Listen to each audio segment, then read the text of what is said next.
Orlando, gracias por decir que sí, hermano, gracias por acompañarnos a este podcast.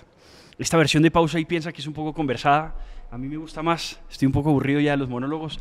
Feliz de estar contigo, 1000 preguntas tengo por hacerte, como mucha gente. Yo he estado como hablando con muchos amigos y les he estado comentando que íbamos a tener esta entrevista. Entonces hay 1000 dudas, muchas cosas que están pasando, que tú eres la persona indicada obviamente para hablarlas. Bienvenido, hermano, y gracias. Julián, gracias por la invitación y sigue con los monólogos. Mira que te dije fuera de cámara, soy seguidor fiel del podcast. En verdad, gracias por la invitación. Gracias, no, a ti, qué honor. Uno no sabe a quién lo escucha, ese es el problema. Ya después uno tiene que exigirse más, pero maravilloso. Tengo una pregunta inicial y me parece importante hablar de ti. Tú eres de las personas más odiadas por Diosdado Cabello, por todo el régimen, digamos, la cúpula del régimen, o por lo menos eso es lo que yo alcanzo a ver en redes. En Twitter siempre hay como esos, como serviles a, yo no sé, como bots del régimen que cada día serán menos, pero que claramente no te quieren. O sea, ¿por qué? ¿Por qué crees que no te quieren tanto? Sí, tengo ese badge of honor, ¿no? De que es constante además el ataque. Que bueno, eso al final es una ratificación de que uno de alguna manera está haciendo lo que hay que hacer, lo correcto. Mira, no, yo creo que no es algo conmigo, ¿no? Yo creo que ellos desprecian al 90% del país. Ellos odian a Venezuela, odian a los venezolanos. Yo creo que en parte este proceso de estos 25 años ha sido un plan deliberado de hacer miserable, ¿no?, al venezolano.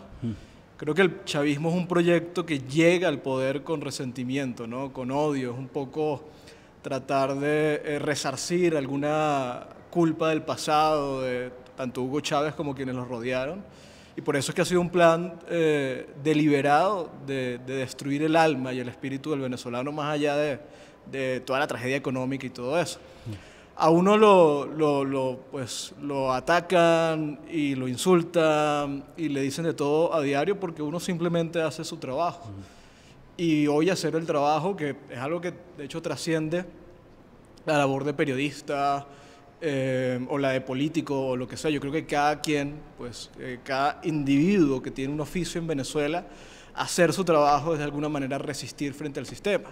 El empresario honesto está resistiendo frente al sistema y está resistiendo contra el odio del sistema, ¿no? Porque también es un odio contra el que produce, es un odio contra el que dice la verdad. Entonces sí, es parte de esta labor, es parte de lo que uno asume. Obviamente uno como periodista pues está en la obligación de reportar lo que está sucediendo y eso implica que te ataquen, que te insulten, que te allanen la casa. Yo afortunadamente pues he asumido un costo bajo comparado con mucha gente. Obviamente he asumido un costo personal, pero bueno, es parte de la labor, así que pa'lante, ¿no? Es parte de esto. El insulto del mediocre es medalla de honor. Completamente. Es una ratificación del trabajo de uno. Es un orgullo. Al final no es ideal definirse por los enemigos, pero es inevitable, ¿no? Y ellos me consideran a mí su enemigo. Yo los considero mis enemigos, así que es parte de la dinámica y nada, uno pues tiene que seguir. ¿Cómo es tu historia? Julián, nada, yo empecé periodismo, digamos, la labor de periodista porque me gusta la política. Creo que también pues yo me desarrollé en una sociedad hiperpolitizada. Venezuela es un país hiperpolitizado, era inevitable. Y nada, me fui involucrando. Yo no pensaba en ser periodista, pero pues el periodismo es una herramienta para participar en el debate. Yo creo que hay que participar en el debate, en el espacio público, creo que eso es fundamental. Entonces, bueno, se fue dando. Y nada, lo asumí como pasión, lo asumí como oficio, con el compromiso que eso implica. Y ahora como causa, ¿no?, que es algo que está mucho más allá que el oficio. Y yo creo que eso es fundamental y eso ha determinado en gran parte de Venezuela. Yo creo que si aún hay esperanza, y hoy la esperanza está genuinamente viva, tiene que ver con el hecho de que cada venezolano decente, porque muchos venezolanos lo han aplastado moral y espiritualmente y lo han sometido, pero mucho venezolano decente sabe que esto trasciende su esencia, ¿no?, trasciende su existencia, de que esto es rescatar una nación, rescatar el hogar, rescatar recuerdos, una tradición, y eso es fundamental porque mucha gente ha sacrificado su vida, su oficio, su trabajo por esto, y eso es parte, yo creo que lo que determina que todavía haya esperanza, ¿no? A diferencia, sin menospreciar otras luchas o sin intención de comparar quizá injustamente, pero hay otras sociedades cuyas almas las han aplastado por completo, la venezolana no. No, lo vimos el año pasado. O sea, luego de años y años de apatía porque el venezolano estaba desesperanzado, recobró completamente y quedó demostrado que existe, ¿no? El espíritu y... A mí me impresiona el patriotismo venezolano. Yo te voy a decir una cosa, yo creo que el venezolano tiene más patriotismo que el colombiano mismo. Mira, no sé, ¿no? Porque yo también he visto expresiones, pues tengo ya un tiempo aquí y obviamente estoy enamorado también de la sociedad colombiana. Creo que es un gran país. He visto expresiones patrióticas tremendas, ¿no? Tremendas. Mira, no sé realmente, no me he puesto a pensar, pero sí te puedo decir que el patriotismo del venezolano es grande. Es inmenso, Sí, increíble. sí. Tú eres periodista. El periodismo normalmente es un ejercicio de esclarecer la verdad. Y la verdad es, yo creo, como una especie de desestabilizador de sistemas injustos y de sistemas totalitarios. Si uno lee cualquier, digamos, una Hannah Arendt sobre los orígenes del totalitarismo, una condición fundamental de un sistema totalitario es que la mentira se haga sistema, la mentira se oficialice. Si uno se ve esa serie famosa de Chernobyl, digamos, uno ve cómo esos sistemas necesitan la mentira para su supervivencia. Y a mí me encanta porque una gran parte de ese ejercicio contrario a esos enemigos que hoy hay es mostrar la verdad en la cara. Incluso quizá la mayor jugada de María Corina Machado, que ya hablaremos de todo eso, puede estar en eso, o sea, en haberlos dejado en evidencia, en haber subido toda una página web y que cualquiera pudiera consultar la realidad distinta a ese discurso oficial. ¿Cómo es ser periodista digamos, cómo ser un periodista que le toca todos los días contrariar un régimen? Mira, sí, la verdad, yo creo que es lo que tú dices, no hay sistema autoritario que pretenda dominar al hombre sin antes pervertir la verdad, ¿no? Como muy bien lo explicó Hannah Arendt en su momento, no se puede alzar un sistema totalitario sin distorsionar la verdad. En Venezuela es claro y por eso es que el esfuerzo de María Corina es tan importante. Mucha gente cuestionó la decisión de asistir a un proceso electoral con todas las condiciones en contra, que evidentemente iba a ser pues, violentado y probablemente iba a ocurrir el resultado que terminó ocurriendo, pero la labor de exponer la verdad lo valía, ¿no? Y de eso se trata. O sea, esto al final es una lucha mucho más grande que, por ejemplo, un reclamo de derechos o una cuestión de condiciones sociales.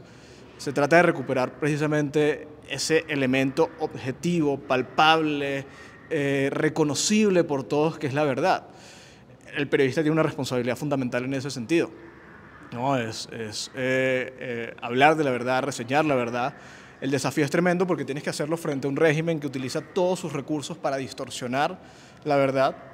Pero bueno, nada, uno se va curtiendo, uno va aprendiendo. Obviamente también uno tiene el reto de que este desafío lo desarrolla en un contexto ya no venezolano, sino en un contexto prácticamente global, donde, es decir, la verdad no está en riesgo únicamente en Venezuela y no únicamente en nuestras sociedades caribeñas vulnerables al autoritarismo. La verdad está en riesgo en todo Occidente, ¿no? Es algo que obviamente es otro tema, pero es algo que está ahí, ¿no? Y uno se desenvuelve en ese campo, que es un campo minado, en las redes sociales, ¿no? Las redes sociales obviamente son sujetas a la manipulación, a la distorsión, pero sí, esto se trata de eso, de rescatar la verdad, Julián. En eso yo creo que anda el país entero. Yo tengo 1000 preguntas, obviamente, y ya nos vamos a meter en la coyuntura, que es lo más importante, lo que está pasando, el tema Trump, claramente, los gritos al cielo de Maduro. Pero antes de eso, y teniendo paciencia, y también vamos a hablar de lo que nadie habla, sobre todo, o sea, como qué es lo que se está hablando, qué es lo que nadie está hablando y qué es importante. Pero antes, yo creo que es importante también la enseñanza profunda de la historia de Venezuela. O sea, ya, digamos, conozco tu historia. ¿Cuál es la historia de Venezuela? ¿Por qué un país tan rico cae en semejante tragedia y por tanto tiempo? Y de alguna manera, o sea, Orlando, las enseñanzas para nosotros, porque es que uno puede a veces sentirse en un paraíso. A mí me impresiona que en Chile llegue Boric como presidente, digamos, países tan desarrollados, con tan poco nivel de pobreza, muchos, o sea, con tanto desarrollo en todo sentido, abundancia, y terminar de esa manera, como que esa enseñanza, o sea, hasta en el paraíso puede haber una revolución. Es decir, no sé si coincides con eso, o sea, ¿cómo lo ves y cómo es esa historia? Mira, eso es clave. No hay garantía, ¿no? No hay nada que pueda garantizar que vas a vivir en libertad y que eso va a ser así independientemente de las circunstancias. No solamente Venezuela, bueno, lo estábamos viendo, se supone que es el país más próspero de la región, Chile, no hay garantía y no hay, pues, proyección de que vaya a mejorar.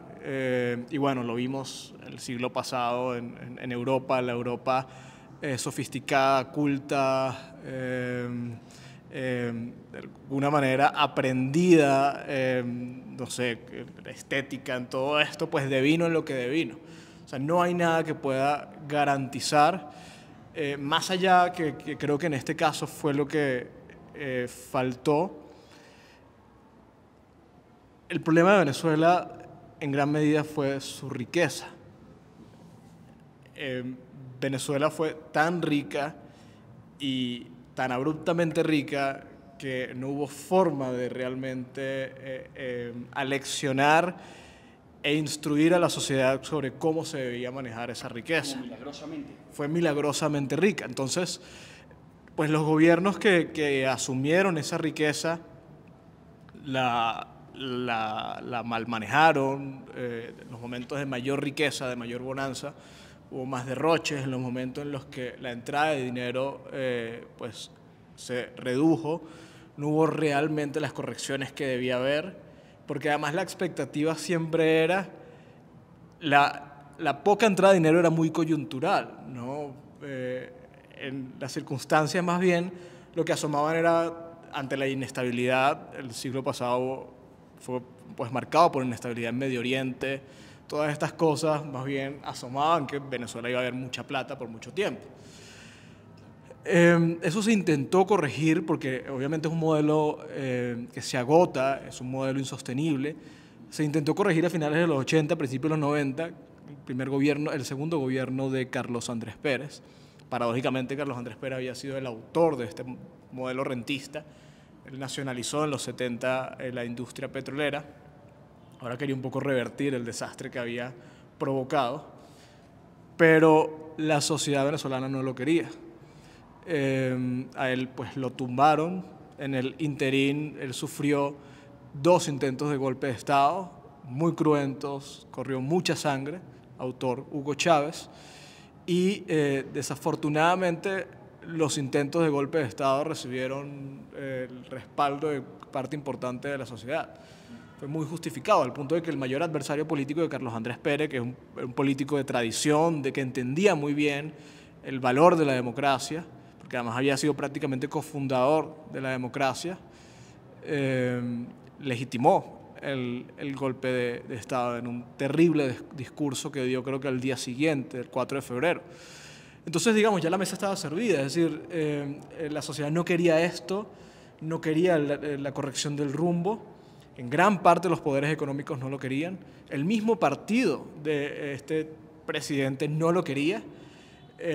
Conspiraron para tumbarlo y conspiraron para que el modelo rentista se mantuviera. Y Hugo Chávez fue simplemente la manifestación de ese país.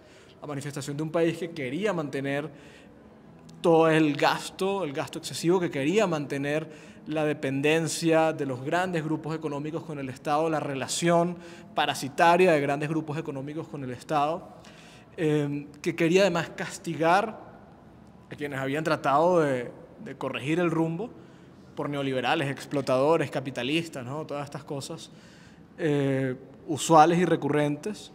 y Hugo Chávez se presenta como la alternativa al poder del supuesto establishment que estaba reclamando a gritos pues una corrección del rumbo, ¿no? Una mejora del país. Hugo Chávez, por cierto, porque bueno, él trató de un poco encubrir el discurso dogmático, socialista, ideologizado, que él no debió haber engañado a nadie. Primero porque Hugo Chávez debuta con sangre, ¿no? Y eso es algo que la gente no toma en cuenta. O sea, la gente vota en el 98, abrumadoramente, por un político. Hubo también una abstención importante, pero Hugo Chávez ganó con un porcentaje muy grande frente al principal contrincante. Por un político, ahora político, que había debutado como militar golpista, pero además golpista fracasado, porque estuvo en la cárcel. No logró el objetivo. De hecho, los reportes de quienes participaron en el intento de golpe de Estado lo que hablan es que Hugo Chávez, todos cumplieron. Quien tenía que tomar los cuarteles en Zulia lo hizo, quien tenía que tomar los cuarteles en Caracas lo hizo, todo el mundo cumplió, menos Hugo Chávez. Pero eso algunas personas no lo saben, pero Hugo Chávez estaba en el que hoy es el cuartel de la Montaña, que es donde supuestamente están sus restos. Él está desde ahí, él tiene la responsabilidad de tomar Miraflores. El cuartel de la Montaña da frente a Miraflores, el Palacio Presidencial. Y todo se logró, menos eso. De hecho, hay un testimonio, esto lo cuenta una periodista que se llama Thais Peñalver en un libro excepcional, La conspiración de los 12 golpes, creo que se llama. Chávez se perdió durante esas horas. No respondían, no sabían qué estaba pasando, y de repente Chávez negocia unilateralmente su rendición cuando todo el movimiento había prácticamente sido exitoso. La gente, pues los otros golpistas, los golpistas eficientes, no sabían lo que estaba pasando. Chávez entrega al movimiento, pero logra algo determinante para su carrera, que es la aparición en los medios esa noche, anunciando su rendición, pero además con una promesa, que es que eventualmente lo va a lograr, ¿no? Él dice esta frase: por ahora los objetivos no fueron cumplidos. Entonces se instala en el espíritu del venezolano como un ícono, ¿no? Como un ícono cultural además. Eso fue antes de carnaval, y ese carnaval los niños se disfrazaron de Hugo Chávez, ¿no? Pues muchos niños. Entonces, bueno, el punto es que Chávez lo meten preso, sale de prisión, y uno de los primeros viajes que hace es a Cuba, y en Cuba Fidel Castro lo respalda y lo legitima como líder regional, habiendo sido un fracasado. Entonces, bueno, él 4 años después se atreve a decirle a la gente que Fidel Castro es un dictador y que él no es socialista.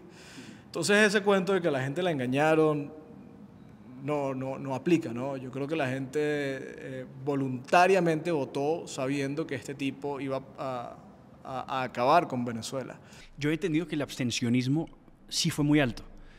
Fue muy alto, pero yo creo que, la verdad es que no sé exactamente los datos, creo que fue como el 30%, no tengo los números en la mente, Nos tiene algo de enseñanza eso, en todo caso. Porque si esa gente que se abstuvo hubiera votado, claro, el resultado era otro. Yo creo que sí. La verdad, no sé exactamente, porque eso es parte de un mito, ¿sabes?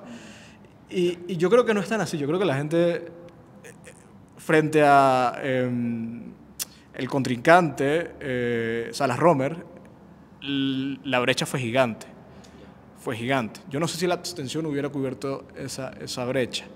Porque además Hugo Chávez, eso es también, o sea, hay que reconocer la realidad un poco para abordarla, ¿no? Hugo Chávez fue un político sumamente popular. Yo no sé si, por ejemplo, hay quienes dicen que en el 2012 Hugo Chávez perdió la elección frente a Enrique Capriles. ¿Tú crees que no? Yo creo que no. Yo honestamente creo que no. Yo creo que Hugo Chávez la ganó. Sí, yo creo que Hugo Chávez fue popular hasta su muerte.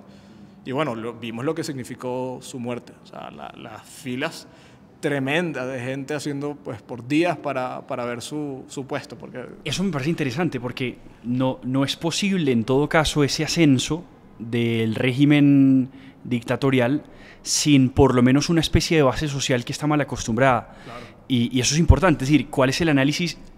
resultado incluso de esa bonanza económica y de esa riqueza y lo que dijimos al principio, ese estado rentista que genera en el ciudadano como una especie de nuevo ser humano, es un receptor de beneficios. Digamos, digamos, como así, somos ricos, yo merezco. Absolutamente. ¿Cierto? Y eso obviamente hace posible el ascenso de Hugo Chávez, sin eso no hubiera sido posible. Absolutamente, sí, sí. Sí, Hugo Chávez fue un movimiento popular y un movimiento popular a partir de esta idea de resarcir un poco el maltrato que había sufrido supuestamente la sociedad venezolana, el marginado, durante la época de la democracia, ¿no? Y que había una deuda del Estado. Pese a que el gasto que hubo durante la democracia en programas sociales fue excesivo. Es decir, esto es culpa también de la democracia, ¿no? Y eso también es algo que hay que asumir. O sea, Hugo Chávez no fue sino la maximización de los vicios de la democracia. Así es. El gasto, los programas sociales, la ética de dependencia del Estado, todo esto venía arrastrándose. Hugo Chávez simplemente lo llevó a unos niveles exponenciales, acompañado obviamente de una supresión de las libertades brutales, ¿no? Brutales. Porque eso es lo otro, eso es un mito que yo creo que pues ya de este lado nadie se come, pero mucha gente todavía dice, bueno, no, es que cuando Hugo Chávez, pues Venezuela todavía era un país normal, decente, libre, próspero, rico. No. Ya la enfermedad estaba. Ya la enfermedad estaba. Sí, sí, completamente. Bien decía Gómez Dávila que el pueblo no elige a quien lo cura, sino a quien lo droga. Clarísimo. Tremendo. Y eso hace que... Porque la reflexión no es solamente hacia un Estado, digamos, socialista, autoritario como este, sino ese ejercicio también es gradual en un estado de bienestar. Es decir, empiezas a acostumbrar a la gente a recibir y empiezas a matarle, digamos, el espíritu sacrificial, de coraje, de independencia, de autosuficiencia, de valerte por ti mismo, de salir adelante con tu propio trabajo, a partir de gradualmente ir drogando a la gente a recibir beneficios.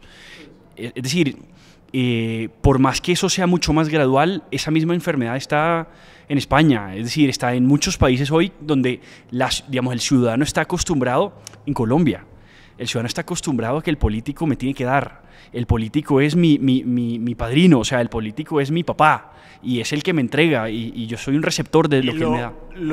Yo creo que es importante acentuar que detrás de esto no hay un esfuerzo loable. Es decir, realmente yo creo que la concepción socialista de la política no es auténtica en cuanto a la búsqueda del bien común, ¿no? No hay realmente esa voluntad detrás. Esto es simplemente electoralista, ¿no? Y un poco que se ancla en algo terrible y que es transversal a todo Occidente, que es esta inflación de derechos, ¿no? Esta idea de que tengo derecho a ver fútbol. Tiene derecho a, y eso tiene que garantizarlo el Estado.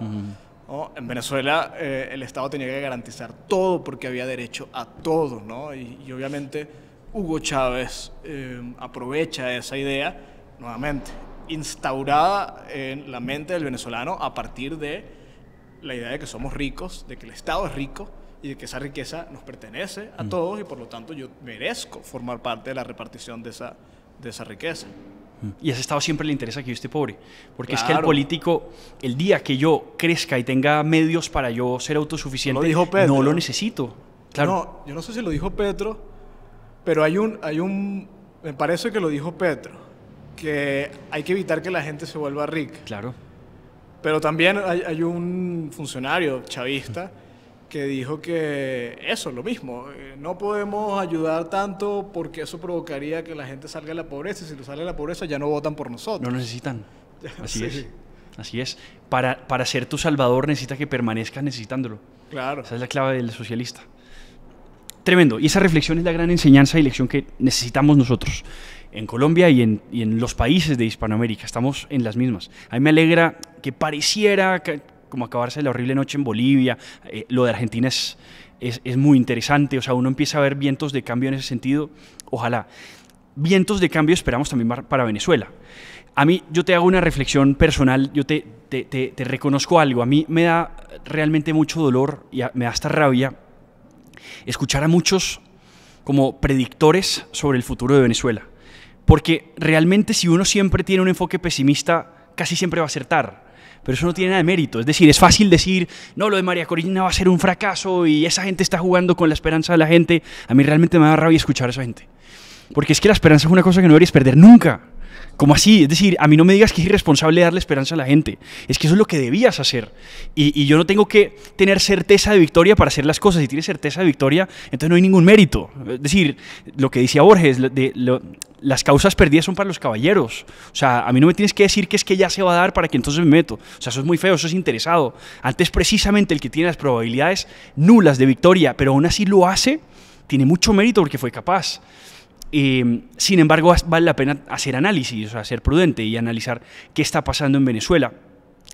¿Cómo lo ves? O sea, ¿cómo ves, por ejemplo, el esfuerzo que hizo María Corina en las últimas pseudoelecciones, pero, digamos, todo su ejercicio?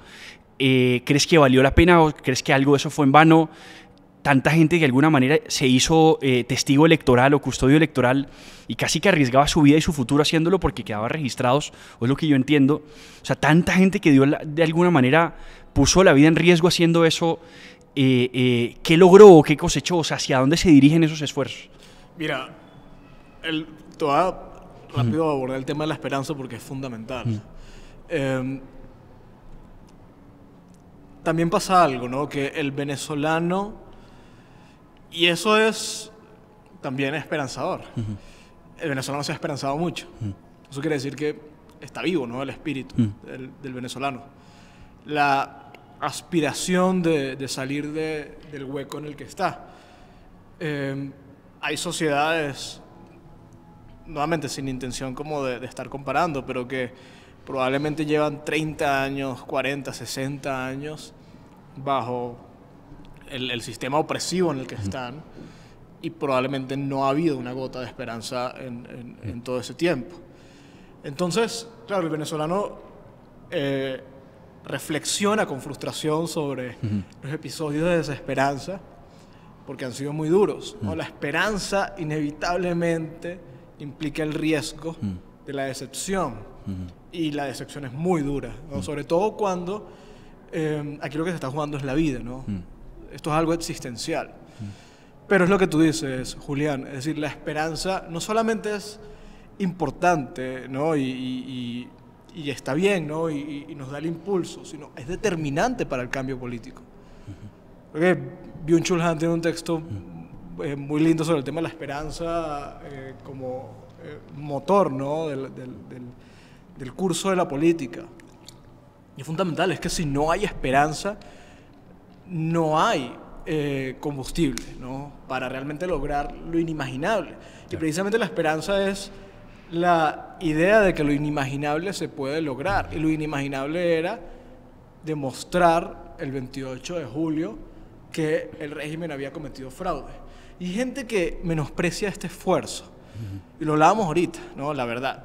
Pero es que la verdad, desafortunadamente, y esto ya no es algo exclusivo de un sistema autoritario terrible como el venezolano, sino en general, desafortunadamente la verdad requiere más para defenderla que simplemente el peso de los hechos, ¿no? Porque la verdad está completamente puesta en duda, distorsionada, amenazada, y era muy importante saber que el régimen cometía fraude, más allá de que tú como venezolano ibas a votar. Sabías que a las 6 de la tarde, cuando tu mesa cerraba, la mayoría de la oposición había ganado en esa mesa, pero en la noche el resultado era diferente. Iba mucho más allá que eso. Es decir, los venezolanos tenemos 20 años sabiendo que el régimen comete fraude, pero eso no era suficiente. O sea, porque no era cuestión de percibirlo, de reconocerlo empíricamente, sino era cuestión de probarlo. ¿Por qué? Porque además la causa venezolana va mucho más allá que lo que crean o quieran los venezolanos. Esto implica un esfuerzo también internacional muy importante, un esfuerzo de coordinación, de aliados, etc. Y para ellos es fundamental probarlo, porque no puede simplemente decir, bueno, es que yo creo que me hicieron fraude, o yo tengo la impresión de que somos mayoría, a decir, no, pero es que mira, es que somos mayoría, y no solamente yo puedo verificarlo, sino tú puedes verificarlo. Y no solamente tú puedes verificarlo, sino Lula puede verificarlo, Petro puede verificarlo. Y eso es un poco lo que ha provocado también esta posición jabonosa, rarísima, en la que se encuentran Petro, Lula u otros. Perdóname, yo creo que hubiera sido imposible esa reacción que hoy están teniendo Lula, Gilberto Murillo, ex canciller, cuando dijo fue una decisión meramente técnica seguir dialogando con Venezuela, etcétera. Todo eso, o sea, la vergüenza con la que hablaron y la vergüenza con la que asumen la cuestión de Venezuela habría sido imposible sin el resultado de María Corina. Absolutamente, absolutamente. Y mucha gente menospreció ese esfuerzo, pero yo creo que no estaríamos en la posición en la que estamos, que es sumamente esperanzadora, honestamente esperanzadora, es decir, aquí sí hay razones objetivas para tener esperanzas y para tener expectativas, y esto no fuera posible sin lo que ocurrió el 28 de julio. Sí valió la pena, completamente. Valió la pena como todo ha valido la pena, Julián, porque incluso las decepciones han permitido decantar a la oposición, y decantar a la oposición ha sido fundamental para llegar hasta este punto. Entonces sí, no, yo creo que ha valido la pena. No quiere decir... O sea, no me gusta ver, porque desafortunadamente, claro, cada episodio de conflicto y tensión política ha tenido un costo muy, muy alto, ¿no? En vidas. No podemos entrar en la percepción utilitarista, poco reduccionista, de que eso valió la pena, en el sentido de que sí, los muertos valieron la pena. Pero evidentemente cada proceso político, con sus costos, con las tragedias, ha servido para llegar hasta este punto, y eso ha sido fundamental para al menos plantear la posibilidad de que salgamos de esto. Sí, de acuerdo. No es utilitarista en el sentido de las personas son reemplazables, así a lo Mao. Cuando Mao estaba en guerra, decía, ¿cuántos perdimos? 2000. 2000 los hacemos en una noche, decía el desgraciado. Claramente no, es al revés. En honor a ellos y a la valentía de ellos, continuamos un legado y un esfuerzo. Eso es por ahí, Julián, es por ahí. Es decir, esos casos son los que también permiten inyectarle combustible a la determinación de la gente, ¿no? Porque es por la voluntad de hacer justicia, por la voluntad de reconocer la lucha de ellos, más allá de, por ejemplo, es que podríamos verlo desde ambas perspectivas, ¿no? Los números, la estadística, permite demostrarle al mundo que este régimen asesina a tanta gente. Pero no es por ellos que mantenemos esta lucha, o sea, no es por la estadística, es que un asesinado te obliga a comprometerte con que haya justicia, con que se recupere la libertad, etcétera. Totalmente de acuerdo. Sí, y hablando de razones para la esperanza, más allá de lo que hoy todo el mundo está hablando, de los barcos de Trump parqueados y la presión que está aplicando, que me parece interesantísima, dentro de todo eso que es sólido y que puede ser humo, es decir, que realmente son pasos hacia el fin del régimen y, o sea, digamos, ¿en qué debería la gente concentrarse y qué no es tan relevante? Mira, la mejor oportunidad antes de esta que habíamos tenido para lograr, para recuperar la libertad de Venezuela fue el 2019. El 2019 hubo una predisposición internacional idílica, perfecta. Tenías la región, mira, aquí estaba Duque, en Argentina estaba Macri, bueno, ahora lo vemos en retrospectiva y obviamente no era idílica, pero en ese momento lucía como que el mejor de los escenarios. Era la Alianza de Lima, me parece que se llamaba. El Grupo de Lima. El Grupo de Lima, claro. El Grupo de Lima. Tenías a Piñera en Chile, en Perú estaba Kuczynski, si no me equivoco, y si no estaba, bueno, Perú ha habido como 30 presidentes en 2 años, pero era perfecto el contexto internacional, y en Estados Unidos estaba Trump. Pero desafortunadamente, en el tema doméstico, el liderazgo era completamente mediocre. Fracasado, pero además mediocre y responsable de su fracaso. Porque no está mal fracasar, es decir, fracasar, como ya tú lo comentabas, es inevitable y es parte del riesgo, ¿no? Y hay que considerarlo, es posible fracasar, siempre. El problema no fue el fracaso, ¿no? El problema fue las oportunidades perdidas por corrupción, por mal manejo de los temas, por poco profesional, Juan Guaidó era excesivamente mediocre, un tipo muy limitado desde el punto de vista retórico, intelectual, etc. Entonces estábamos en una posición muy frágil con respecto al liderazgo interno. Ahí está la muestra de que, o sea, no solamente tienes que tener un buen aliado, sino además tú tienes que tener un buen actor interno. El año pasado fue un gran momento. Yo creo que el 28 de julio estuvimos cerca, honestamente, esos días. Yo creo que el 29 de julio se logró un hito impresionante. Tuviste las imágenes, estatuas de Chávez tumbadas, la gente llegó a las puertas de Miraflores, eso es algo que nunca se había logrado. Yo creo que eso nos acercó. Pero faltaba el acompañamiento internacional, faltaba el aliado. Es decir, ocurría lo contrario a lo que ocurrió en el 2019. Tú tenías un liderazgo de una altura tremenda en Venezuela, con María Corina Machado, pero en la Casa Blanca, yo no voy a decir ni siquiera que estaba Biden, porque es que simplemente estaba acéfala. Había un ente. No había nada en la Casa Blanca. Entonces, evidentemente ahí faltaba. Pero ha ocurrido el milagro, que es un milagro en Venezuela, que el liderazgo de María Corina se ha mantenido intacto por 3 años. Okay. Y todavía está vivo. No solamente está vivo, sino además intacto. O sea, eso no ocurría, nunca.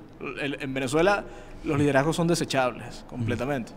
María Corina, esto no es un proceso ni siquiera del año pasado, esto es del 2023. ¿Qué ha permitido eso? Pues que hoy coincidan ambos factores, un buen liderazgo interno y un buen liderazgo externo. Segundo punto, fundamental. En el 2019, cuando tuvimos una gran oportunidad por el apoyo de la Casa Blanca y de aliados internos, Trump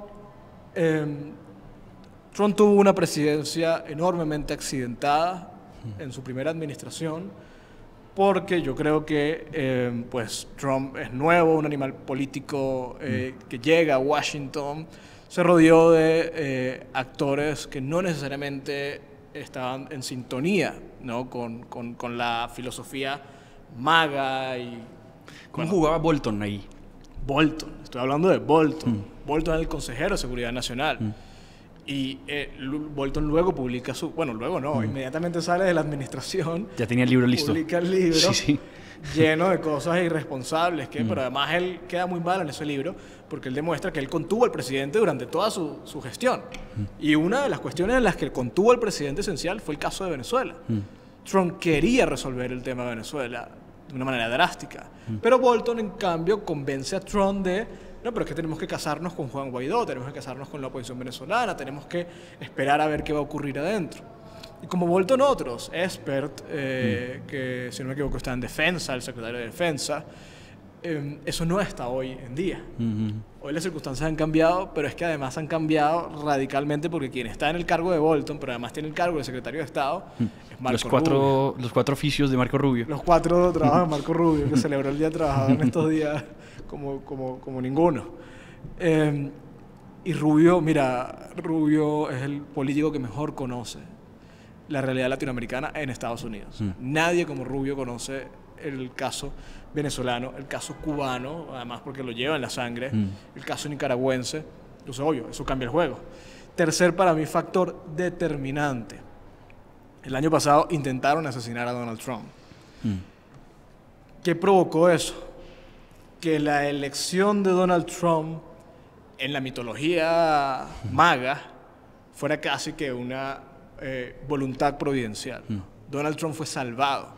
Hubo una intervención divina para salvar a Donald Trump. Para mí, obviamente ya esto es metafísico, pero para mí es fundamental. Para mí está determinando gran parte de la actuación de esta administración. Porque ¿qué pasa?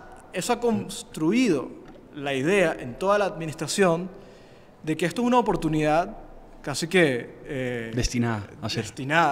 Destino manifiesto, de cambiar no solamente Estados Unidos, sino el mundo. Y para todos en la administración, esto es una oportunidad única y tiene que cambiar el mundo.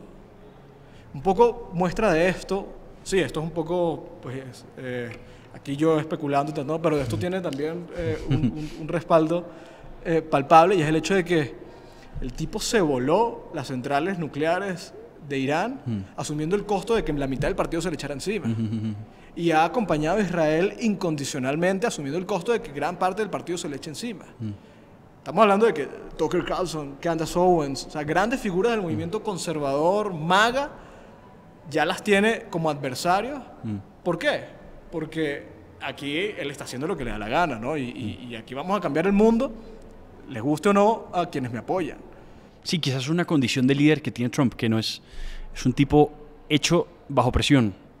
Entonces la presión le genera muy poco efecto. Es un Djokovic de la política, o sea, es un tipo que no se alimenta de la presión.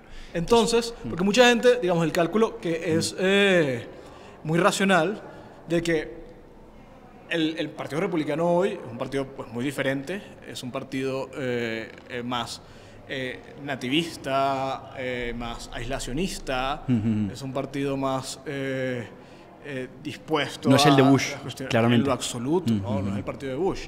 Y claro, el cálculo es, bueno, pero este partido, como Trump va a emprender una ofensiva, por ejemplo, militar con Venezuela, eso va a tener un costo, no se va a echar el partido en contra.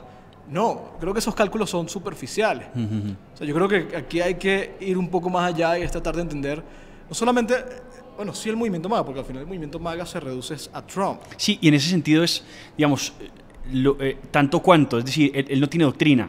No es doctrina. Cuanto me sea suficiente y eficiente para lograr lo que quiero. O sea, la idea de que no, pero es que el movimiento MAGA es aislacionista.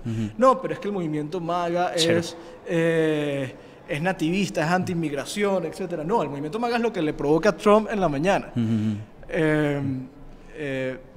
Y es un empresario, es decir, ese hombre se mide por resultados. Sí, absolutamente. Mi ex jefe, voy a decir a lo mejor mal el rey, pero decía que Luis XV, o Luis XIV, no sé cuál era, decían que la persona más influyente en la monarquía era el que le llevaba la vacinilla para orinar, ¿no? ¿Por qué? Porque era el último que le hablaba, ¿no? Entonces, él, bueno, tú me dijiste, no, que hay que decapitar a tal persona. Bueno, vamos a hacerlo, porque fuiste el último que me habló. Yo creo que un poco con Trump sucede así. Es decir, Trump hoy está en contra de la intervención en Irán porque se reunió con, no sé, Roger Stone o con Tucker Carlson, le dijo que eso era terrible, pero en la noche se reúne y mira, ¿sabes qué? Vamos a hacerlo, y punto. Entonces, y yo creo que es un factor fundamental, ¿no? Lo impredecible, sí, lo impredecible. De Trump. Claro. Y eso le juega muy a favor cuando va a negociar. Completamente. Porque está negociando con un loco que está dispuesto a todo. O sea, la capacidad de disuasión que tiene con eso es inmensa. Sí, tremendo. Ahora, digamos, él acaba de posicionar barcos submarinos nucleares, todo eso apoyado más por los estados, digamos, de Guyana, digamos, todo el Caribe está en favor de eso, el tipo tiene toda disposición.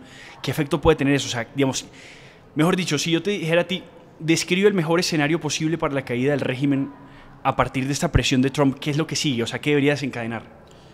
Mira, el mejor escenario posible, que creo que es verosímil, es que pues la presión sin necesidad de llegar a una ofensiva militar provoque que los militares determinen el régimen para negociar una transición ordenada que permita, ordenada sobre justicia, sobre elementos que eso va a ser muy duro, obviamente entrar en esa discusión y cómo se va a plantear, pero que permita definitivamente el respeto de la soberanía popular, es decir, el reconocimiento del resultado del año pasado, pero que además eso desemboque en el regreso de las instituciones, de la libertad, etc. Yo creo que eso es verosímil hasta que empiece una transición.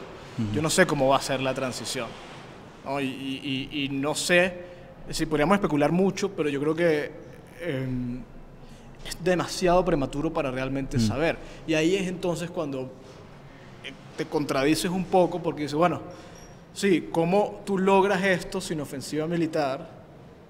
Es decir, que los militares, por ejemplo, asuman su responsabilidad, pongan coto al régimen, abran paso a una transición ordenada en la que se respete el mandato del 28 de julio, pero ¿qué viene después? Es decir, claro, hay grupos en el régimen, y eso es gran parte porque estamos donde estamos, cuya existencia está condicionada a la retención del poder. Claro. O sea, hay gente es decir, es cuya algo Pablo vida Escobar. Exactamente, es literalmente caso Pablo Escobar. O sea, no estamos hablando de una dictadura clásica latinoamericana de mediados del siglo... No, no. Esto es crimen organizado. O sea, esto es narcotráfico. Sí, claro. Y el crimen organizado no se sale sino esposado o, como lo dijo ayer un artículo de Axios, un funcionario de la administración, una bolsa negra. Entonces, ¿qué pasa? Para algunos, la retención, es decir, mantener los privilegios, independientemente de que le ofrezcas. Porque no hay nada que tú le puedas ofrecer, por ejemplo, a un tipo como Diosdado Cabello, Claro. que le pueda dar la garantía de que su familia y él van a estar bien. Porque han matado gente, porque se han involucrado con el narcotráfico, porque están involucrados en el crimen organizado. Entonces, eso impone un desafío tremendo. Y es que hay gente que, independientemente de, digamos, que se decante el país a nivel institucional, asumiendo ingenuamente que el mundo militar es institucional, pero bueno, vamos a suponer que se comportan como una institución, le ponen coto al régimen, vas a tener inevitablemente facciones del chavismo que van a preferir que las saquen, como comenté ahorita, a dejar el poder o negociar algo. Y a mí me preocupa algo ahí, y es que uno podría de alguna manera describir una cúpula de no sé cuántos hombres del régimen, pero al final del día la complicidad con esa cúpula llega muy, muy abajo. Sí, sí. Es decir, tienes demasiada gente enchufada, por así decirlo, demasiada gente que ya hizo vida ahí y que de alguna manera también va a tener temor, estoy pensando acá, bueno, listo, cambia esto, yo no voy a tener una vida ni siquiera normal. Es decir, no solamente donde pierda mis privilegios, es que no es el hecho de perder mis privilegios, sino de que la sociedad me va a condenar para siempre y yo voy a ser un exiliado, o sea, digamos, me tocaría irme, pero es que es tanta... Estamos hablando de mandos medios y bajos, que también están enchufados y que la sociedad no tiene razón para, entre comillas, perdonarla. Entonces, es tanta esa gente que a partir de ahí, ¿qué puede pasar? Porque es que, mejor dicho, mi pregunta es, mi gran inquietud es, si realmente quisieras hacer una especie de regime change, ¿qué cambias si quitando 5 a 10 personas todavía sigue un sistema inmenso que simplemente va a reemplazar esas 5 o 10 personas? Sí, por ejemplo... Pero tienes que fracturarlo, pienso yo. Es decir, no sé, tienes que generar una fractura muy profunda para que definitivamente todos digan ya no hay razón para permanecer aquí. No sé, estoy pensando. Es que esto va mucho más allá que, por ejemplo, el aparato represivo. Es decir, sí, de manera superficial y evidente, vas a tener un problema con quienes han cometido violaciones de derechos humanos. Claro. Pero es que esto va mucho más allá del policía que empuñó el arma o que torturó al estudiante. Tienes que considerar el gran triunfo del chavismo fue, como hablábamos ahorita, no neutralizar, es más bien suprimir el alma, el espíritu del venezolano, crear un hombre nuevo que se sometiera completamente al sistema. Y esto trasciende a la sociedad. O sea, esto no está limitado a, por ejemplo, que depende de los programas sociales. Esto va desde el que depende de la bolsa que le llega semanalmente hasta el empresario de buena familia, rico, de tradición, que para mantener los negocios ha tenido que acoplarse. Claro. Esto va a, obviamente, todo el sistema judicial. O sea, no hay un fiscal, un juez que no se haya tenido que someter al sistema y que probablemente en ese proceso no haya tenido que condenar a algún estudiante o acusar a algún estudiante o lo que sea. Entonces, sí, o sea, estamos hablando de todos los niveles de la sociedad. Es decir, ¿qué requiere para reconstruir a Venezuela una vez? Mira, sí, esto es una decisión, y obviamente todo esto es, porque a veces hay que hacer el disclaimer, ¿no? Es opinión mía, y uno especulando, y hay gente que ve esto de manera muy reduccionista. Por ejemplo, hay una reacción que yo la entiendo, muy visceral contra la palabra amnistía, contra palabras como perdón, como asimilación, ¿no? Justicia transicional, todas esas cosas. Por ejemplo, el caso de Colombia también es aleccionador para nosotros, ¿no? Los costos de eso, ¿no? Hasta qué punto la amnistía y hasta qué punto la justicia. Pero yo creo que tiene que haber algo de eso. Sí, claro. Tienes que dar la oportunidad aparte del sistema actual, a asimilarse a un nuevo sistema. Rígidamente, severamente, obviamente con sus matices. O sea, yo creo que la madre a la que le mataron al hijo jamás va a aceptar que la juez que absolvió al militar o pues quede por ahí libre, con matices, pero eso va a tener que ocurrir. Es lo propio de un país luego de una guerra civil. Sí, sí. Y es una guerra civil, o sea, no en términos, digamos, literales, en el sentido de que aquí no se ha asesinado la sociedad entre sí, sino que es un sector minúsculo de la sociedad la que ha asesinado al resto. Pero sí ha habido un conflicto civil en el sentido de que se ha integrado a la sociedad a la dinámica criminal y los ha puesto a unos contra otros. Exactamente. Y esto nuevamente, que es lo más duro, esto trasciende, digamos, la participación partidista. Es decir, por ejemplo, un ejemplo muy banal y superficial, la clase alta caraqueña, ¿no? Clase alta caraqueña obviamente es una clase, pues, políticamente está muy clara, ideológicamente está muy clara, sofisticada, culta, etcétera, pero que le ha tocado que simplemente, pues, obviar un poco las circunstancias y convivir con... Y no solamente convivir, sino que incluso ser amigo de... Claro, ¿no? claro. Participar. Es que al final es decir, merece comprensión una gran porción de la sociedad que se jugaba la supervivencia, claro, con esa, digamos, participación de lo que el régimen le exige. Es decir, aceptas o es la vida, o se te desaparece todo. Entonces, claro, digamos, una gran parte de la sociedad merece eso en términos generales, pero hay una gran cúpula que sí no la merece, diría yo. No, y en no. ese sentido, yo lo que creo es que Estados Unidos está definido a ni siquiera permitirles un exilio. Es decir, es mi percepción, no tengo ni idea. Pero lo que yo creo es que lo que hoy está pasando apunta a que el régimen, digamos, en su parte de poder duro, a esa gente no se le debe permitir, creo yo, es la postura, ni siquiera el exiliarse por allá en Estambul o no sé qué. No, esta gente es decir, son los overlords de un cartel y punto. Y ante Claro. eso, justicia. Bueno, que eso sería el cuarto punto, digamos, de lo que mencionamos ahorita, porque las circunstancias son tan diferentes. Durante la primera administración Trump, la motivación era por razones de derechos humanos, ¿no? Un poco moral. Pero sabemos que son muy frágiles. Ahora son por intereses de Estados Unidos. Porque, y lo decía ayer, Stephen Miller, el subjefe de gabinete de Trump, yo no sé si esta cifra es verdad, pero es que no se trata de que sea verdad, ¿no? Porque aquí se está construyendo una retórica. O sea, nadie ha asesinado más americanos que los cárteles del narcotráfico.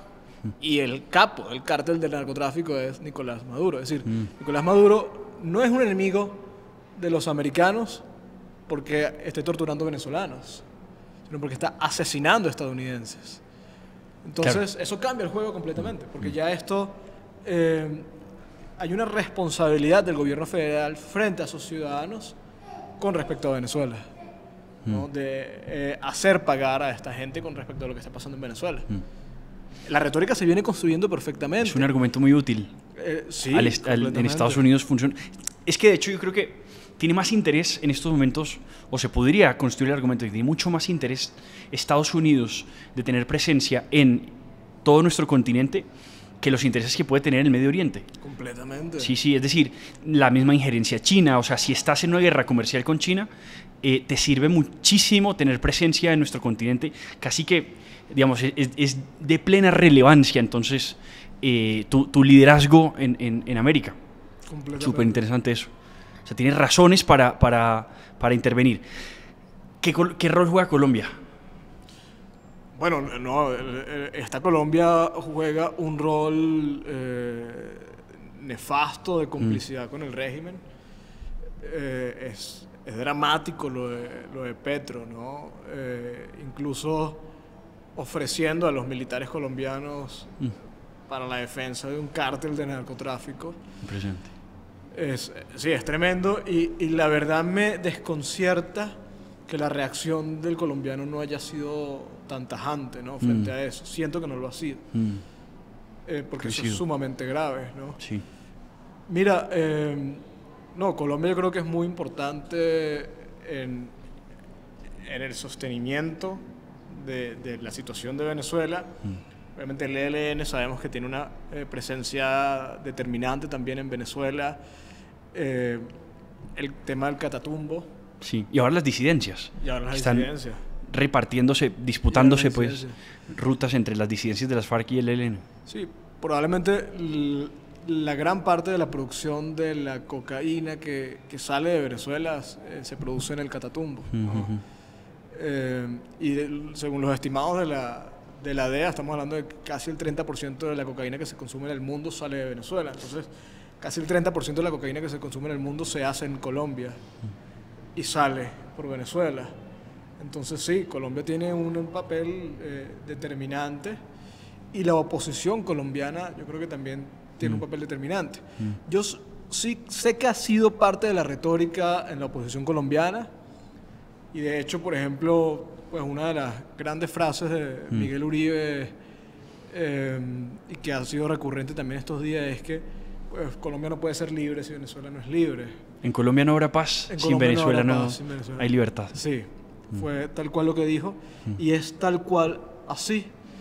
Pero yo creo que eso es mucho más que un eslogan de campaña, ¿no? Eso es algo literal. Yo creo que no se ha asumido con la seriedad que eso implica en Colombia. Creo que falta un poco asumirlo porque gran parte de la tragedia que vive hoy Colombia también tiene que ver con Venezuela. Claro, tanto que se habla, yo escucho a mucha gente decir, no, pues ese entreguismo que el ejército colombiano sea tan dócil al estadounidense. Hace poco vi un video de un tipo vendehumo mexicano que decía que ese entreguismo, que un general de los Estados Unidos hable de un coronel o general de Colombia que estaba en Estados Unidos y dijera, él trabaja para mí en la lucha contra los carteles, como así que un general de Colombia trabaja para un general de los Estados Unidos, eso es entreguismo. Y no es entreguismo que el presidente de Colombia le esté ofreciendo el ejército de Colombia a la defensa, además de un cartel de narcotráfico de Venezuela. Es impresionante eso. Además, Julián, esto abre espacio para una discusión que me parece que es fundamental en estos días, es el tema de la soberanía. Y eso es determinante porque además no sabemos qué va a ocurrir, pero probablemente el reclamo de soberanía vaya a ser blandido por la izquierda regional, ¿no? Somos soberanos, la no intervención y todas estas cosas. A ver, el sentido schmichtiano, ¿no? Un poco de lo que es la soberanía. Venezuela no es un estado soberano, no lo es de ninguna manera. O sea, lo hablábamos ahora antes, Venezuela fue repartido en cárteles en otras potencias, Rusia, China, en grupos guerrilleros, grupos terroristas, y fue repartido para retener el poder, porque en gran parte Maduro no es una autoridad soberana del país. Maduro es un celador. Maduro garantiza que haya armonía entre las facciones que tienen el control. Pero Maduro no tiene, nuevamente según conceptos schmichtianos, la capacidad de imponer el estado de excepción. Él no puede, por ejemplo, entrar a la zona de Bolívar y decir, bueno, no, aquí nosotros somos la autoridad. No puede subvertir el orden él mismo.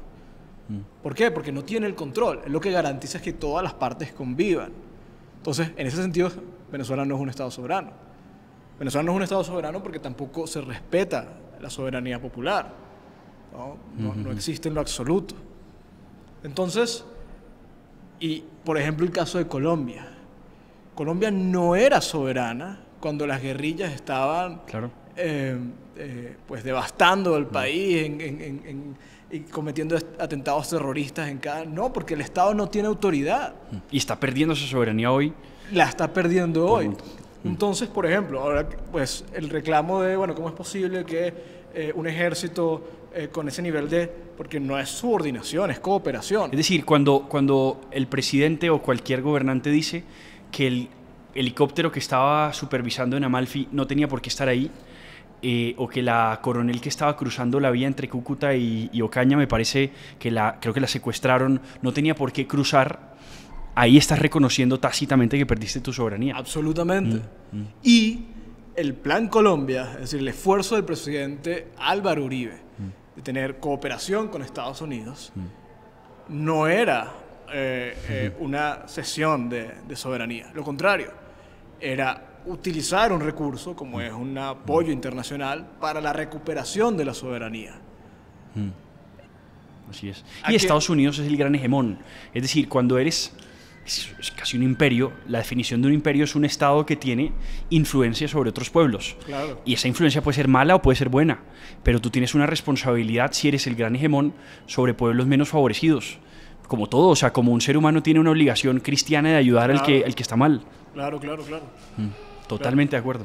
Claro, entonces, por ejemplo, el reclamo, porque en estos días Capriles lo soltaron para que un poco fuera medios internacionales a decir, no, es que los venezolanos no queremos esto, y un poco con el alegato de la soberanía. Pero no, es que apoyarse en la asistencia de Estados Unidos, militar, diplomática, económica con las sanciones, para recuperar Venezuela es un acto de soberanía completamente legítimo, moral, es un deber, ¿no? Es que, y ahí un poco yo quizá propondría el amor patriótico de, por ejemplo, Simone Weil, ¿no? Que ella plantea que no puedes amar, por ejemplo, a tu nación, cuando es una nación sufrida, es una nación reconociendo lo que no existe, ¿no? Sino que tiene que ser un amor compasivo. Es decir, ver a tu nación como la que ha sufrido, que está en un nivel de vulnerabilidad tremendo y requiere apoyo, requiere asistencia. Y reconocer esa asistencia es un acto de amor con el país, ¿no? Y ahí entonces también es una obligación porque tienes que recuperar la soberanía. Entonces ese discursito del tema de la soberanía y tal es bullshit. O sea, eso no se sostiene porque además nadie ha entregado y repartido la soberanía como la izquierda en la región. Con todos esos acuerdos, dígame China, o sea, ¿qué país puede ser soberano cuando tiene el caso de Brasil? ¿No? Y tienes a Irán, a Rusia, a China felices, digamos, con tierras y explotando mineramente tierras venezolanas, y eso no es un problema. La soberanía les quedó grande hace rato. Yo sueño, ya para terminar, yo me sueño a Edmundo González volviendo a Venezuela lleno de honor, con alfombra roja, colmado de aplausos, bien recibido en Venezuela, entrando como presidente. Y a María Corina después como presidente. Ese es mi sueño. Y para esas cosas no se tiene que tener certeza de victoria. Se tiene que, o sea, tanto al cántaro hasta que se rompe, como dicen. Hay que persistir. Yo creo que ese es el mensaje de Venezuela. O sea, insistan que además esa verdad prevalece. Ya dejaron al régimen en evidencia. Ya tiene que ser cuestión de tiempo. Y a partir de la valentía, ese tiempo es más corto o más lejos. Como decía Shakespeare, el cobarde muere muchas veces, el valiente una sola vez. Orlando, gracias. Gracias. Una última cosa para decir, para añadir sobre Venezuela, sobre esta situación. ¿Qué mensaje último darías? No, Julián, gracias a ti. En verdad, como te dije, es un honor que me hayas considerado. Y nada, mucha atención. Mira, Venezuela, es decir, lo que viene va a ser muy duro. Ojalá no sea tan duro. Creo que merece mucha atención, merece mucha compasión. Y asumirlo como una causa propia, ¿no? Independientemente de si eres o no venezolano. Yo sí creo que, por ejemplo, cuando María Corina dice que, y también desde Estados Unidos, que, por ejemplo, la libertad de Venezuela podría provocar la libertad de Cuba y eventualmente la de Nicaragua, no es retórica, ¿no?